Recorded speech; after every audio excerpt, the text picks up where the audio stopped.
Arestado isang lalaking Palestino matapos magnakaw umano sa isang hotel sa Mandaluyong. Nakunan din siya sa CCTV nitong Enero na nanloob sa isang restaurant sa Taguig. Tumanging magbigay ng pahayag ang dayuhan. May unang balita si Jomer Apresto. Tila may-ari ang foreign national na yan na nagpapaikot-ikot sa loob ng isang saradong restaurant sa Taguig noong January 26, 2026. Pero ang dayuhan ay isang Palestinian, magnanakaw pala. Ayon sa NCRPO, natangay noon ang 35 anyos na sospek ang nasa 50,000 pesos na halaga ng mga gadget at cash ng restaurant. Makalipas ang halos 2 linggo, nagnakaw naman ang dayuhan sa isang hostel sa Mandaluyong City at kinuha ang 5,000 pesos na nasa kaha. Nataong nagse-surveillance sa lugar ang mga tauhan ng Anti-Carnapping Section at Regional Intelligence Division ng NCRPO.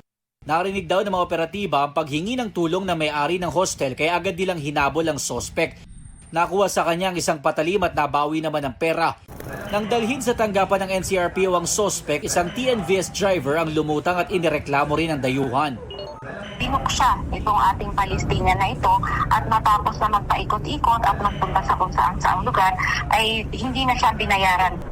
2019 nang dumating sa Pilipinas ang sospek at mula noon, nasangkot na umano siya sa mga insidente ng pagnanakaw sa iba't ibang bahagi ng Metro Manila.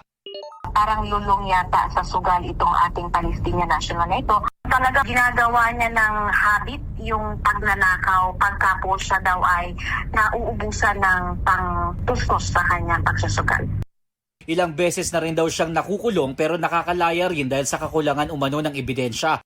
Ang ibang kaso naman, hindi natutuloy dahil sa inaatras ng complainant. August 2024, nakuhanan pa ng GMA Integrated News ang sospek na nagwala sa loob ng tanggapan ng Manila Police District. Inireklamo naman siya noon ng isang taxi driver dahil sa hindi niya pagbabayad ng 400 pesos na pamasahe. Mananatili sa kustodiya ng NCRPO ang sospek habang inihahanda ang kaukulang reklamo laban sa kanya.